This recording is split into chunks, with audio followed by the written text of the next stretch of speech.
the Bard, the Swan of Avon, the upstart Crow, the English Virgil, the Man of the Mountain. These are all nicknames for the same guy, William Shakespeare, considered by many to be very possibly the greatest writer in the English language to date.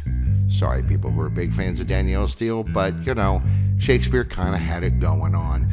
And so, when we're talking about communications in any kind of a context, whether it's organizational or business communications, or just hanging out with your friends, giving an interview, giving a presentation, or anytime you open your mouth to talk when it's not just to yourself or your cat, you want to use the language to its fullest capabilities. And while English is a fairly simple language compared to a lot of others, it actually is a huge language, having more words than any other language on Earth, well over 1 million at this point, and new ones all the time, some of which were created by William Shakespeare. I know some things about this, having taught English as a foreign language for many, many, many years, but I thought it would be better to talk to someone who's a much better expert than I am, and that is Jennifer King. She is the artistic director of Napa Shakespeare and a freelance theater director. She is a tenured professor of theater at Napa Valley College and a corporate communications coach. Kind of a perfect storm in one brain.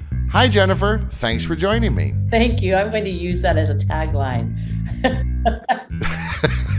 Perfect storm in one brain. Yeah. It kind of makes it sound like you might be epileptic. As always, I'd like to thank Jennifer for talking to me, of course, and everybody out there for listening to this episode of Digital Signage Done Right. Don't forget you can subscribe to the podcast. You can review us on IMDb, and you can follow along with a transcript on the physics website. Just go to resources and podcasts, and there we are. Whether you're using digital signage or not, our podcast gives you practical tips for communications and content to better engage your audience. I'm Derek DeWitt. Welcome to Digital Signage Done Right. So right now, the business world and the podcast world especially seems flooded with modern-day gurus and so-called communications experts and so on who have all kinds of advice. And yet, I can't help but think that William Shakespeare is still someone who has something valuable to teach us today about communicating. I mean, his stuff still captivates, right? Still captivates. And, he's always or often described as timeless. And so his themes, his practices are still tried and true today. It's why we still study Shakespeare. It's why we still go to see Shakespeare. It's because of his relevance to our modern world. I think for a lot of people, when they think Shakespeare, they think, ooh, that's fancy, highfalutin, intellectual stuff. But actually, he was quite playful. He invented, I don't remember what the number is, but he invented a ridiculous number of words, many of which are still used today. Among that list are the words critic, downstairs, eyeball, gossip, hurry, lonely, manager, especially apropos for this podcast, sanctimonious, traditional, varied, watchdog, and zany. We still use these words today, and yet when he invented them, they were brand new. Absolutely. And also there are 3 phrases that come to mind, 2 of which come from Hamlet. Brevity is the soul of wit. Suit action to the word and the word to the action. And nothing could be more appropriate than what we're seeing in the business realm when it comes to public speaking or when people present at engagements. So often, some of the challenges we see people face are the ability to be concise or using language to help elevate the discussion. We often hear individuals speaking in monotone. And then finally, what Shakespeare was a master at is a sense of knowing his audience. And many have described that he was really writing for 3 audiences. And they ranged as far as what they were eager to see or experience. Many know that there were the groundlings that stood right in front of the stage, who were uneducated, And there was also the aristocracy that was present. And yet he was managed to tell stories that spoke to both classes, spoke to both needs. And so often when individuals are speaking in an engagement with their teams, the other individuals have different goals. They have different attitudes. They have different needs. And how does one speak to those various needs? And that's, one of the things that I work with individuals on is how do you speak to multiple needs in the room? And that's something that Shakespeare was a master with. Yeah, it's funny when you mentioned different audiences. Just for the record, what was his third audience? History? Most likely. Or maybe just himself, yeah. Well, and also a more of a, we can't say middle class, but more of a middle class. Right, and it had to be something that would appeal to everybody. But it's interesting. So like when he comes up with, say, a term like downstairs or eyeball, those are evocative. They're pretty clear what they are. So I could see anybody going, oh, okay, yeah, downstairs. Everybody already has the word stairs. He just adds down to it, and it makes it a preposition or a direction. And so that's quite exciting. Eyeball, I get it. I know what an eye looks like because I slaughter sheep or whatever. But then words like sanctimonious or gossip, when he makes these words up, and they're done at speed during the live performance, it's kind of amazing to me that the audiences all picked up on it. Because, just because the groundlings were not educated didn't mean they were stupid. The other thing is they sound like what they mean. And I think that is what is interesting about Shakespeare is that, actors always say that, you really don't have to act it because it's all there. And with all of the word choices, what you're discussing is that it's on purpose. And the other thing that you will often hear in a business context is how is something sticky or memorable? And with him creating those words, he was creating something sticky for the ear. Sure. Not always sticky. He did come up with some phrases and words that we don't use today. I'm thinking specifically of to bethink, which I quite like, which means to think about something. Congreet, which is to exchange greetings, small talk, and other pleasantries. So like, hey, how's it going? Oh, pretty good. How are you? Oh, yeah, boy, it's going to rain. Congreet. I like that. Con together, greet. We know this. To dispunge, which is to rain heavily upon. And to infamize, to make somebody go from being famous to not being famous or to being not famous, almost like 1600s version of cancel, right? Well, what's so interesting, though, is this would be familiar to those in his audience. But what I'm also reminded of is, George Bush was, could we say that he was his own Shakespeare by the amount of words that he made up? What's so interesting, as long as you commit to what you are saying, people are going to believe it.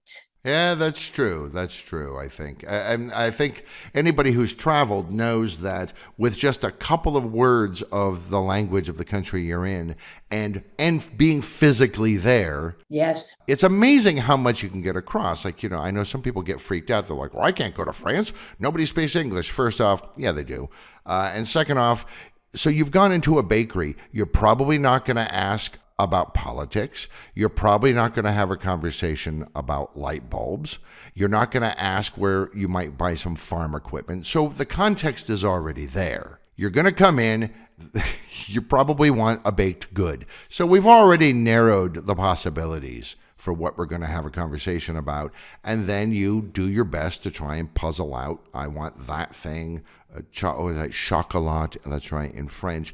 And you somehow make it work. And then you walk out with your pain chocolat and your espresso, and you're very happy. Yes, and what I would say, what is underneath it all is a strong intentionality. You want to go in there to get food. So you're going to do whatever you can to communicate that need. And that person on the other side wants to sell you something. So there's a shared exchange that happens and language helps it along. And I think part of that, when I think about speaking a language that isn't your first language, especially one that you're not fluent in, you mentioned clarity and brevity. I think it's even more important there. I mean, it's really quite amazing that, say, someone coming to San Francisco, where you are, they don't have to give a a fancy grammatically correct sentence. I know they very often want to because, hey, in my country, I am an esteemed economist and people listen to me when I speak, and I'm actually known among my circle for being quite good at speaking my language. But, I go to San Francisco and all I can manage to get is taxi, airport, where? And yet I manage to communicate with those key words exactly what it is I want. And again, you said something very clear, exactly what I want. And what happens is you're staying on point. I need this. These are the words I absolutely need to convey what it is that needs to happen for me to get my needs met. And I think what happens, particularly in a communication setting, when we're communicating, where that can go awry is when there are emotions at stake. When one is nervous, you can know exactly what you want to say, and yet you get into a situation where things feel more high stakes or fraught, and suddenly all of that goes out the window. I mean, how many times, Derek, maybe not for you, but I've heard someone go into perhaps an argument or a disagreement and they walk away saying, oh gosh, if I had only said this. Oh, we all do this. I think everybody does that, where you go, damn it, I had a good zinger. I wish I'd said that. And exactly. And so, but that goes to really, what is the purpose of your conversation? Is it to build a bridge with that person, to find some commonality? Is it to reason things out till we get an answer? Or is it really to either punish, or is it to seek vengeance? What is it you're exactly trying to do? And my belief is that more people spent time in what is their purpose, they're going to have the outcome that they desire. Now, do I hope that people are seeking revenge and punishment for another individual? Absolutely not. But again, that mindfulness of what are you trying to do? If you are focused on how can I get a good zinger, most likely you're not going to be building a very good relationship with someone else and moving forward. That's true. Insults make poor bridges. This is very true. But they can be wonderful and satisfying in the moment. Yes. Well, that's always the thing, is you got to have a little bit of long-term or medium-term thinking and planning there. I mean, no, probably not vengeance in most, say, business situations. But, I think that the idea of kind of taking a step back and maybe taking your time with things, which is something you and I were talking about before we started recording this, is crucial. Because if you're just kind of running headlong into the conversation, you're not really thinking about who you're talking to, you're not thinking about what it is you're trying to accomplish, you're not listening or doing deep listening to that person to find out what are they trying to accomplish, because otherwise you'll be at odds. But, then sort of subconscious or unconscious things come forward, which is like, I'm a middle manager and I'm new, or I recently got yelled at by my boss. And so unbeknownst to me, my evil id is trying to assert my authority over this person, which is actually, if you think about it, counterproductive. And maybe I shouldn't do that. But I'm not aware that I'm doing that through the language that I'm using, because I'm not thinking before speaking. And that speaks to a wonderful quote from a play I directed 2 years ago, Romeo and Juliet, Friar Lawrence's comment, wisely and slow, they stumble who run fast. And I think that we just lose sight when we are in emotion.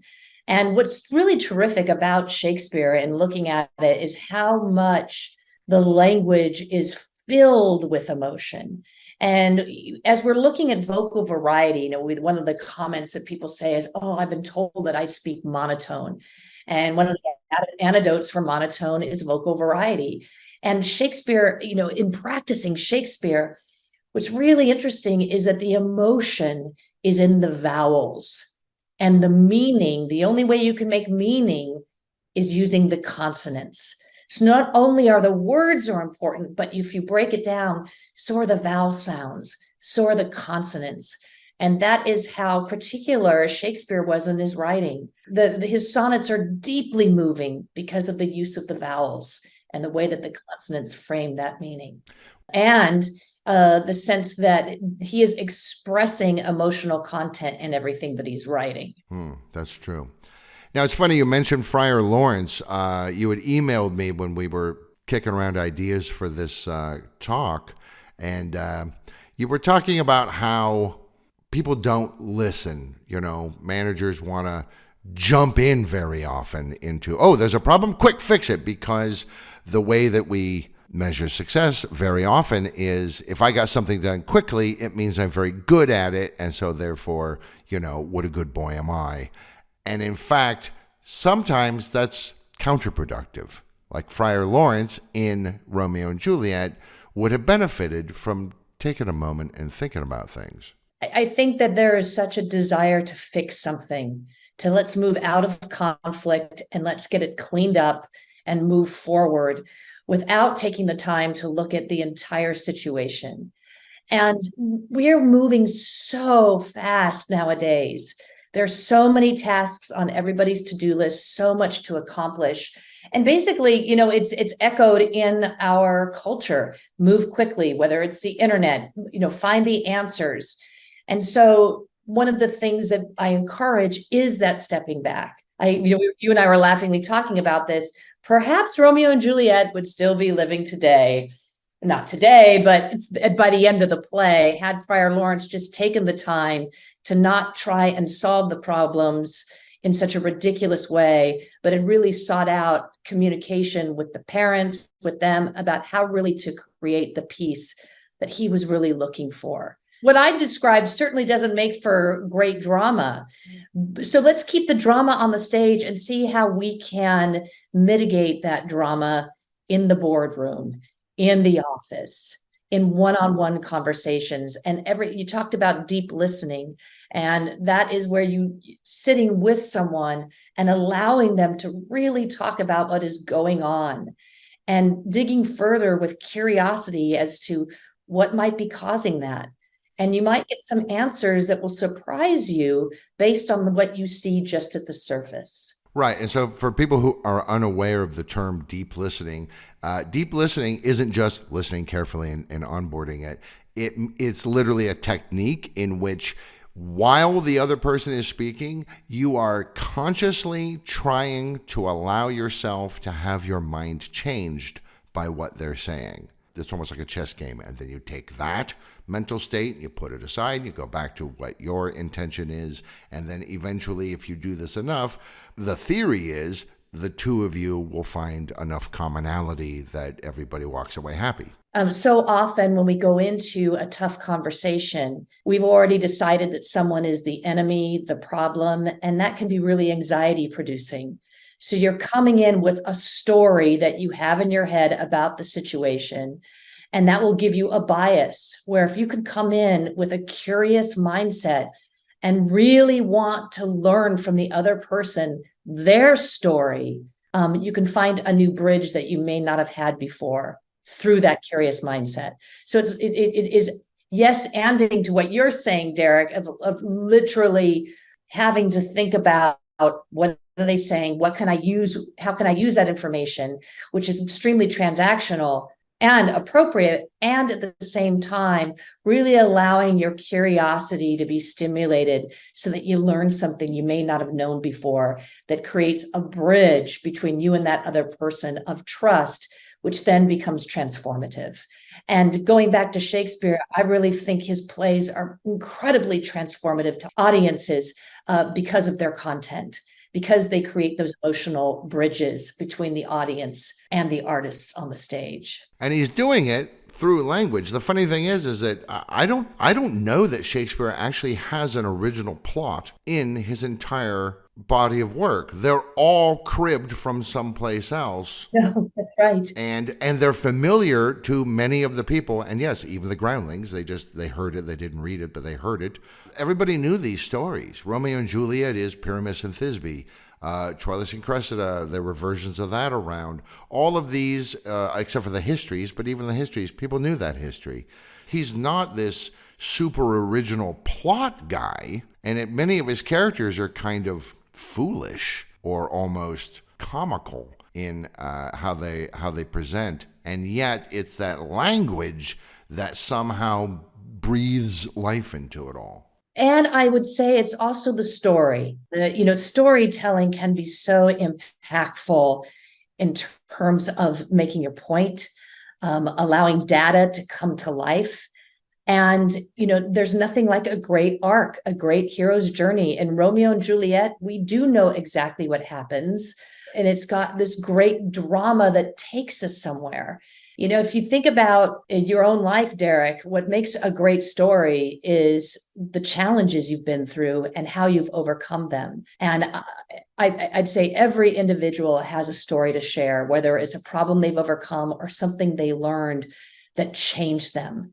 And that can be really inspiring to those around you if you can create a way to link that to what you're doing in your day-to-day life work-wise. I imagine that, part of the thing that we all have to do when we're working with the team is solve a problem. And how did we do that? Was it really tough? What did we have to overcome? Instead of just showing slides that say, well, this data shows us we were here and there and did this. Is there a story that can be to allow that data to be brought to life? And really what Shakespeare was doing, we're allowing for old stories to have new life and invigorating them for the audience of his day. And as we both know, new plays are being written based on Shakespeare's work that are becoming very alive for us today. Yeah, that's very true. And there's a big uptick lately, I've noticed, in rewritings of Greek myths. Lots of people are going in, especially like for, say, stories of the Trojan War or Odysseus, is they're like, the women kind of get left out of these stories. So a lot of writers are now starting to go in and go, hey, let's give the woman's version of this. Absolutely. And you're saying a key word there is they're mythic. And what I would challenge individuals, managers, executives to look at is what is their hero's journey, whether they're in manufacturing, whether they're in tech. What is it they had to overcome? And what was the joy in overcoming that? What were the things they had to go through that made it tough? But at the end of the day, they did something. And what was that? And what did they bring home with that? It's almost like, provided you're not making something up, and I know some managers do this, they make up a story because they think it will inspire their audience, their workers or their employees. And perhaps that's true. But I think especially today, a lot of people are quite good at sussing out nonsense. And it's almost like authenticity is a key part of that. You don't have to tell us about, when your dad left when you were 10 years old. We're not going that far. This is not a therapy session. But yeah, share some of yourself in an authentic way to kind of let people know that you're on the level. And it's going to go back to the audience. So if you're sharing a tragic story, is that for you or is that for the audience? What is it you're trying to do? What is it you want from them? And if you really took a look at, do you want to inspire your team? And don't you have a story, Derek, from something that you overcame that it can inspire them to tackle this challenge that you're both working on together? Or maybe they feel like they're learning on their own or going through on their own.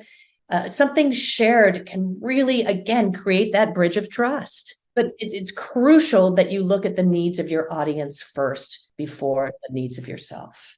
Now, let's address this thing that you've said you've started noticing more and more and more, which is, for some reason, people are really kind of starting to talk in this, especially in a business context, in this kind of monotone. I don't know if it's an attempt to sound formal or if it's an attempt to show that you're being dispassionate, or why are people doing this? Or are they just not accustomed to having conversations? I imagine that you know people who, when you talk to them at a party, they're so fascinating to talk to. They're really interesting. And then they get up in front of an audience and they just become small and flat. Ah, right. Well, because they have stage fright. They have stage fright and everything flattens out. And, I listen to a number of podcasts and interviews, and what I hear is flattened out speak. It all sounds the same. It's as though it is like this. It's as though as you're seeing just sort of, if you were to look at a computer screen, words coming up. But what we know is that when we're trying to make a point in an email, we'll often use bold or italics or underline to make a point. Well, we need to do without language when we're speaking. And that can be done through vocal variety. How can you change your tempo, your pitch, your volume in order to add, underline, allow something to be bold, to allow something to really be remembered. Just through surprise. You can go along and, say something for a while, but then suddenly you shout and that wakes people up. Or you can get really quiet and allow people to be drawn in. Again, it goes back to, are you looking at the opportunities to engage? And if you're unconscious about how you speak, and if you're going into monotone, they're going to tune out within the first 30 seconds of what you have to say. Right. Especially if you're simply turning around and reading, the contents of a PowerPoint slide, which, we've said this before here. We'll say it a million times more. Don't do that. And yet that can be our default. Not all of us are studying and teaching acting or practicing directors. We're, folks are just doing the best we can with what we've got. And that's why it's so crucial to make an investment to taking a look at how you're communicating so that you can be as strategic as you are in whatever you are working on. And, one of the things that I'm noticing, particularly in women, that it's been a trend for a very long time, is what you were just describing earlier, and that is upspeak. That's when we allow statements to become questions. We allow statements to become questions. Yes. I'm going to go to the drugstore. I am going to go and make a presentation. I am going to show people that I really know what I'm talking about. What you're unconsciously doing is asking for permission. Right, because that's the thing about a question. The rhythm of English is, it's a bit like music. I always like to, I say it's akin to a question mark is a minor chord, and going down at the end of a statement is the resolution. As speakers, what we need to do as communicators is we need to allow the audience to follow your punctuation. So if you're constantly speaking in questions, what you are suggesting is that I really want your permission. I really need validation, rather than really committing to what you are saying. Well, try and imagine it in your mind, transfer it to a page. If you wrote an entire, 500-word piece, all questions, it would look comical. Absolutely. You're referring it to music. One of the things that one can do is literally look at whatever they are prepared. If you have a prepared presentation, how can you look at opportunities to treat it as a piece of music? Where, yes, you may go up, in what you are saying. You may want to look at how you can end things on a downbeat. I don't want to get too technical, but you can allow yourself that practice in order to become clear in what you are meaning. And, we were talking about that we're using questions in order to be clearer and how that can go against what your intention is. The other thing that I'm seeing is the use of filler words. What I'm noticing out there is the use of the word right. Which is also a question. It is also, but Derek, I am going to tell you something about the work that I do. And I think that it's really meaningful to help people with communication strategies, right? I know I was really terrified the first time I went before an audience and had to persuade them to do something or inspire them. I mean, it gets scary, right? Right. And I think some people, I do wonder sometimes if some managers or leaders are maybe getting that as advice, because it requires that resolution. It's a minor chord, and now you're inviting the other person to participate. And the judicious use of this is fine, but not all the time. Just like you were telling me, one of your the things you dislike is this sort of kind of, like They're filler words that are diminishing the power of your message. And you're exactly right. Used strategically, they can be very effective. A right with a question mark is inviting agreement. Are people getting your message? But can't you see it in their faces, in their nods, in their body language? Or are you really looking for something more? So it's really taking a deep dive into your own awareness of what are you practicing that might be in service of your message or counter to your message. Yeah, and again, I think it's a matter of, again, taking that time. Yes. I know sometimes you're thrown into it. "Yeah, dude, I need you to just go up and here's the script. Just go up and do it. Fred's not here. He bailed out, or he's sick, or he's not back from lunch, and we got to do this. Go." Yes, that does happen sometimes, but most of the time, especially when we're presenting in a business or organizational context, we've had time. And you should make the time to, rehearse it. It doesn't make you less authentic. In fact, it allows you to use tricks much in the same way that Shakespeare, who was an actor, also remembers. So he knew what he was doing there. Tricks to communicate that authenticity without being inauthentic, if that makes sense. It speaks to your purpose. There's a lot of discussion out there about what the why. And basically, what is your purpose? What is it you are trying to do in that moment? And if you can simultaneously have this conversation and go back and think, what is the purpose of this conversation right now? Am I getting the outcome met? Do I want everybody at the end of my presentation to applaud? I'm going to look around in the room. Is this landing? I may offer one right, ? But I'm not going to pepper the entire speech with a need for validation. It's about staying on purpose, being within your own power, and that's what's going to cultivate presence. Yeah, that's true. And it gives you so much more control over what it is you're saying. And by the way, this all applies not just to presentations. I mean, this applies to, one of your employees comes up to you and says, "I have an issue and I would need to discuss it with you." The same sort of thing. Let me use a different word. Engagement. Every time you engage, whether it's with an audience or one-on-one, you can still be on purpose.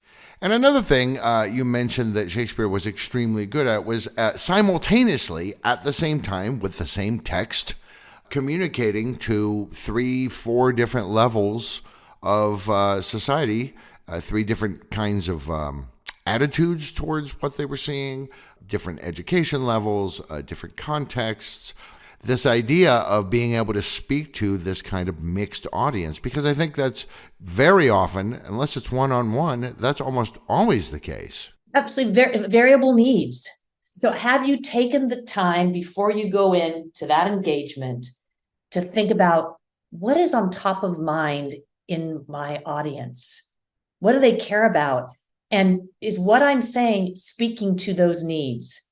And that's how you create that empathy that we're all looking for. Right. Though I think some people wouldn't. I mean, some people might be just like, I don't care about the empathy part. I need these people to understand this. But the question becomes, why do you need them to understand it? And you needing them to understand is that the most effective leadership? Or is the more effective leadership also taking into account what's all going on with them? And going back and taking a page from Friar Lawrence and acknowledging the problem. You're all working really, really hard. You have gone above and beyond over the last year, but there's something extra that we need to do. And we can talk and think about how we can integrate this directive into our already overwhelming workload. And I think that is where managers, leaders, that's where they get to create and build relationships built on trust, because they have taken the time to consider the needs in the room. Or at least take a good stab at it. That's all you can do. You can't be, what I have found though, is usually your best guess is spot on. One of the things that I know from teaching acting, it comes down to the character and their basic needs. What is it that they want? Why are they doing what they're doing? Well, they have a basic need. It comes down to shelter, protecting your family, those kinds of things. And as individuals, isn't that what we're all going for? Yeah, and I think in the olden days, the argument from the business side was, yeah, you're here to earn money, and that's the end of it. But we now know that that's actually never been 100% the case. Very few people have ever been in a job just for the money at least since offices really took off and we moved out of the factories.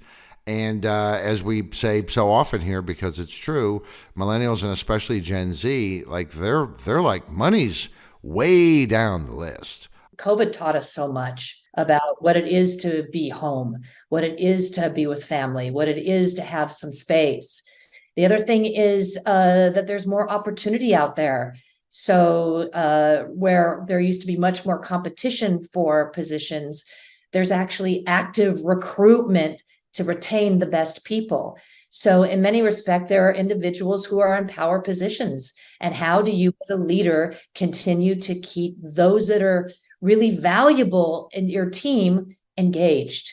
There have been times where I've done corporate trainings and I get individuals come up and they've got, an engagement that they've prepared and they're about to present it.